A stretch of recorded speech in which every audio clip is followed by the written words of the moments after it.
मरकजी वजारत दाखिला ने न्यू गजट नोटिफिकेशन के मुताबिक जम्मू कश्मीर में कोई भी गैर ज़रूरी ज़मीन खरीद सकता है। नोटिफिकेशन के मुताबिक ज़मीन खरीदने के लिए डोमिसाइल सर्टिफिकेट की ज़रूरत नहीं होगी।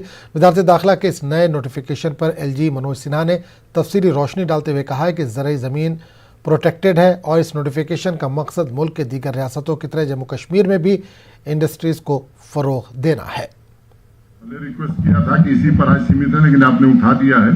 तो एक बात मैं बहुत जोर देकर और जिम्मेदारी से कह रहा हूं कि कृषि भूमि जो है वो किसानों के लिए आरक्षित रखी गई है, कोई इसमें बाहरी नहीं आने वाला है। जो इंडस्ट्रियल एरियाज हम आइडेंटिफाई कर रहे हैं, जरूर हम चाहते हैं कि यहाँ भी देश की तरह, देश के अन्य राज्यों की तरह यहाँ भी अच्छी इंडस्ट्री आवे, ताकि यहाँ का विकास हो, डेवलपमेंट हो और युवाओं को रोजगार मिले।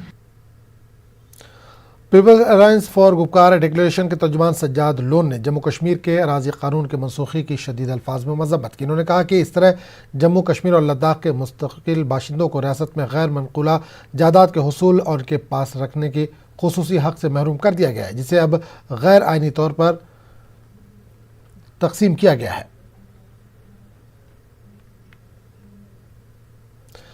जम्मू कश्मीर नेशनल कॉन्फ्रेंस ने जम्मू कश्मीर में गैर डोमिसाइल को अराजी की फ़रोग से मुतल्लिक नए नोटिफिकेशन के खिलाफ लड़ने का अज़्म ज़ाहिर किया। उमर अब्दुल्ला के ट्वीट के बाद पार्टी के जनरल सेक्रेटरी अली मोहम्मद सागर ने हुकूमत पर अपनी ही यकीन दहानियों के खिलाफ वर्जी का इल्ज़ाम आयद किया और इसके खिलाफ लड़ने का अज़्म ज़ाहिर किया।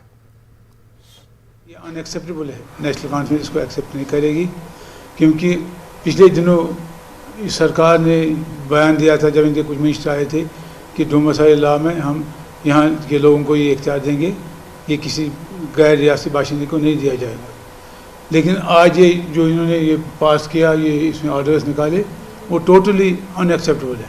ये फिर कश्मीर को फरोख्त करना चाहते हैं और यहाँ वो खुला रखना चाहते हैं, सो टनल खुली चलना छोड़ना चाहते हैं।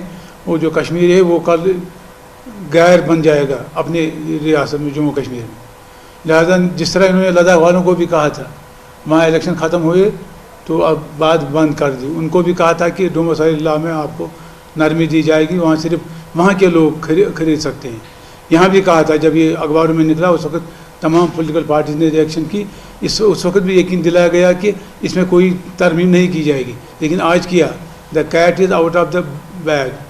लिहाजा इस सिलसिले में नेशनल कॉन्फ्रेंस के कायद ने कहा है कि हम इसको फाइट करेंगे। मरकजी वजारत दाखिला के अराजी से मुतल्लिक नए नोटिफिकेशन पर PDP सदर महबूबा मुफ्ती ने तनकीद की है। इन्होंने ट्वीट करते हुए कहा कि ये जम्मू कश्मीर के लोगों को इख्तियारात और उनके हक से दस्तबरदार रखने के लिए GOI के मज़मूम डिज़ाइन का हिस्सा है। इन्होंने मज़ीद कहा कि हमारे कुदरती वसाइल को लूटने की सहूलत के लिए जम्मू कश्मीर में अराजी को फ़रोख्त के लिए आसान बनाने के लिए गैर आइनी तरीके से दफ़ा 370 को मनसूख किया गया। महबूबा मुफ्ती ने मजीद लिखा कि इस तरह के इक़दाम जम्मू कश्मीर के तीनों सूबों के लोगों को मुत्तहिद होकर लड़ने की ज़रूरत को तक़वियत देते हैं। PDP तर्जुमान सोहेल बुखारी के मुताबिक मरकज़ की BJP हुकूमत हर महाज पर नाकाम हुई है और अपनी नाकामियों पर पर्दा डालने के लिए BJP जम्मू कश्मीर में अराजी की खरीदो फरोख्त से मुतालिक नया गज़ट नोटिफिकेशन ला रही है। PDP ने आज आए इस नोटिफिकेशन पर बोलते हुए कहा है कि गुज़िश्ता साल 5 अगस्त से जो सिलसिला शुरू किया गया है उसी की ये एक कड़ी है, जिसको न सिर्फ PDP बल्कि जम्मू कश्मीर और लद्दाख के लोगों के साथ साथ सियासी क़यादत मानने से इनकार करती है। खबर आ रही है, आप समझ सकते हैं कि अब तो ये कोशिश कर रहे हैं कि J&K ऑन सेल कर दिया जाए।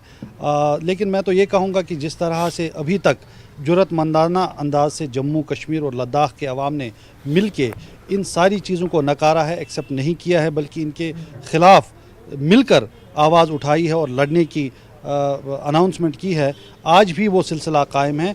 ये भी एक्सेप्टेबल नहीं है, न आवाम को न यहाँ की लीडरशिप को, और इसके ख़िलाफ़ मिलकर लड़ा जाएगा। लेकिन आपको ये भी समझना पड़ेगा कि दरअसल भाजपा की ये सरकार, अगर आप देखें ओवरऑल इनकी परफॉर्मेंस तो हर फ्रंट पे फेल हो चुकी है। आप देखिए कि मुल्क का ये हाल है कि GDP में अब बांग्लादेश से भी पीछे हो गए हैं। हमारे कई गरीब तबकों से जुड़े हुए लोग ऐसे हैं जिनको 2 वक्त की रोटी नसीब नहीं है। हमारे मज़दूरों का क्या हाल है वो भी आपको पता है। तो अब उन लोगों को जिनको इन्हें रोज़गार और रोटी मुहैया करनी चाहिए थी, जिसमें ये नाकाम हुए हैं, उनको ये सब वाक़ दिखा रहे हैं कि आइए जम्मू कश्मीर में आप लैंड खरीदिए। लेफ्टिनेंट गवर्नर जम्मू कश्मीर मनोज सिन्हा का कहना है कि उनकी हुकूमत जम्मू कश्मीर में अमन और तरक्की के लिए पुरअज़्म है। वो आज श्रीनगर में एक प्रेस कॉन्फ्रेंस से खिताब कर रहे थे, जिसमें लेफ्टिनेंट गवर्नर ने बैक टू विलेज 3 के सेल्फ एम्प्लॉयमेंट प्रोग्राम के तहत 10,000 केस मंजूर करने का ऐलान किया। लेफ्टिनेंट गवर्नर ने कुछ नौजवानों को चेक और JNK बैंक को 250 करोड़ रुपए का चेक जारी किया। लेफ्टिनेंट गवर्नर ने नौजवानों से सेल्फ एम्प्लॉयमेंट प्रोग्राम के लिए आगे आने की अपील की। उन्होंने कहा कि भर्ती के लिए 24,000 आसामियों की निशानदेही की गई, जिनमें से 10,000 की तशहीर की जा चुकी है। लेफ्टिनेंट गवर्नर ने ऐलान किया है कि SJ&K के उन्वान से यूथ को बाख्तियार बनाने के लिए 31 अक्टूबर को एक प्रोग्राम शुरू किया जाएगा। I call upon each and every youth, young boy and girls to come forward and join this journey of progress, peace and prosperity.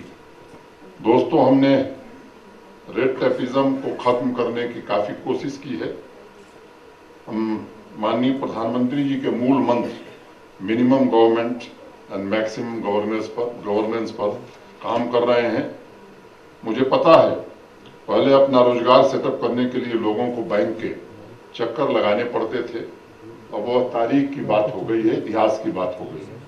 अब हमने नई रिवायत चलाई है, जिसमें बैंक के अधिकारी अब आकांक्षी युवाओं के दरवाजे पर पहुंच रहे हैं और बहुत कम दिनों में सारी औपचारिकताएं, फॉर्मेलिटीज पूरी कर ली जा रही हैं और उनको सैंक्शन लेटर दिया जा रहा है। 31 अक्टूबर को एक आयोजन हम लोग यहाँ कर रहे हैं और एक कार्यक्रम हाथ में लिया है, उसका नाम है yes JNK, youth empowerment society for Jammu and Kashmir. ये यूथ आउटरीच का है और उनके एंगेजमेंट का एक बड़ा प्रोग्राम हम लोग करना चाहते हैं। देश भर के एक्सपर्ट्स को बुलाया है। हमारे सरकारी विभागों में जो विभिन्न योजनाएं हैं यूथ के लिए, उनको कैसे एक साथ क्लब करके यूथ की हैंड होल्डिंग करके उन्हें आगे बढ़ावें। और आने वाले समय में जो हमारे यहाँ इंस्टीट्यूशंस हैं, चाहे वो IIM हो, IIT हो, NIT हो, यूनिवर्सिटीज हैं, इनसे यूथ को आइडेंटिफाई करना, जॉब और रिक्रूटमेंट्स की बात बताना जरूरी समझता हूँ। 24,000 post under process, 11,455 jobs advertise and recruitment underway. जल्द ही एग्जाम होने वाला है। मुकामी सनतों के फ़रोग के बारे में बात करते हुए लेफ्टिनेंट गवर्नर ने KK शर्मा कमेटी की सिफारिशात पर अमल दरामद के बारे में बात की, जिसमें MSMEs की कीमत की तरजीहात और मुकामी MSMEs की 20% लाजमी खरीदारी भी शामिल है। लेफ्टिनेंट गवर्नर ने कहा कि पहले ही ऐलान करदा इक़्तिसादी पैकेज के प्रोविज़न को तेज़ी से नाफिज किया जा रहा है। मैं मानता हूँ local filter for Jammu and Kashmir in gem, ये पहली बार मुझे लगता है कि शायद भारत सरकार ने जम्मू कश्मीर प्रशासन के अनुरोध पर यह बड़ा फैसला किया है, जिससे यहाँ की इंडस्ट्री को बड़ा लाभ मिलने वाला है। प्राइस प्रेफरेंस टू MSMEs, 15% का प्रेफरेंस MSMEs को दिया जाएगा। मान लीजिए कोई मिनिमम 100 रुपए का कोटेशन दिया है, MSME 115 देती है, तो उसको 20% ऑर्डर हम MSME को प्राथमिकता के आधार पर दे सकते हैं। Mandatory procurement of 20% from the local MSMEs within the strict time frame, release of FDR, CDR in expeditious manner on completion of work। एक बड़ी शिकायत आती थी, काम खत्म हो गया FDR, तो मैंडेटरी कर दिया कि 1 महीने में कंपल्सरली वापस कर देना है। चीफ सेक्रेटरी BV सुब्रमण्यम के मुताबिक जम्मू कश्मीर हुकूमत 48 साल की उम्र या 22 साल की सर्विस में मुलाजमीन को सुबकदोश नहीं करने जा रही है। हुकूमत के हालिया नोटिफिकेशन के हवाले से एक सवाल के जवाब में चीफ सेक्रेटरी का कहना है कि कुछ लोग गलत मालूमात फैला रहे हैं। इन्होंने वाज़ेह किया कि ये उन मुलाजमीन के लिए है जो सालों तक मुलाजमत से दूर रहते हैं या जो कारकर्दगी का मुजाहरा नहीं करते हैं।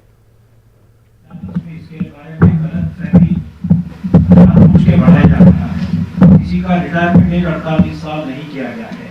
ये रूल पहले भी था। आपके यहाँ जो 226 का प्रोविजन था, 22 इयर्स ऑफ सर्विस और 48 इयर्स पे अगर वो व्यक्ति पब्लिक सर्विस के लायक नहीं है तो उसे रिटायर किया जा सकता है। इट डज नॉट मीन कि इस प्रदेश में काम कर रहे 4.5 लाख लोगों को रातों रात रिटायर किया जाएगा। अगर उसका सरकारी नौकरी में रहने से किसी का फायदा नहीं हो रहा है कि वो काम नहीं कर रहा है, तो रिटायर करने का अधिकार सरकार को है अगर वो 48 ईयर से ऊपर है।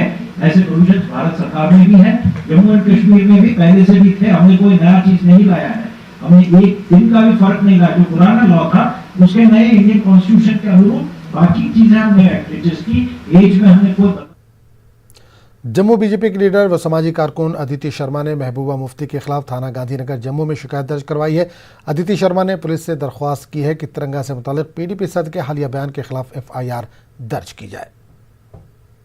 उन्होंने कहा कि मैं झंडा नहीं उठाऊंगी और इस तरह की बात से जो डिस्टर्बेंस क्रिएट हुई है हमारे जम्मू कश्मीर में, मुझे लगता है कि इसके ऊपर कड़ा एक्शन लेने की ज़रूरत है। सिर्फ निंदा करने से काम नहीं चलेगा इस बार।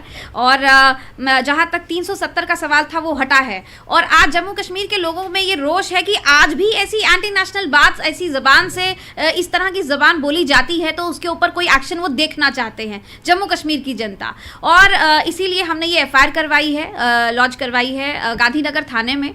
और मैं कंप्लेन की बात करूँगी, मैंने कंप्लेन करवाई है और 2 दिन का वक्त दिया है। अगर वो एफआईआर लॉन्च होती है तो उसके ऊपर जो भी धाराएं लग सकती हैं इस केस जो भी उन्होंने किया है, तो कानूनन हम चाहते हैं कि कानूनन उसके ऊपर कार्रवाई हो। खबरों का सिलसिला जारी रहेगा लेकिन एक छोटे से वक्फे के बाद।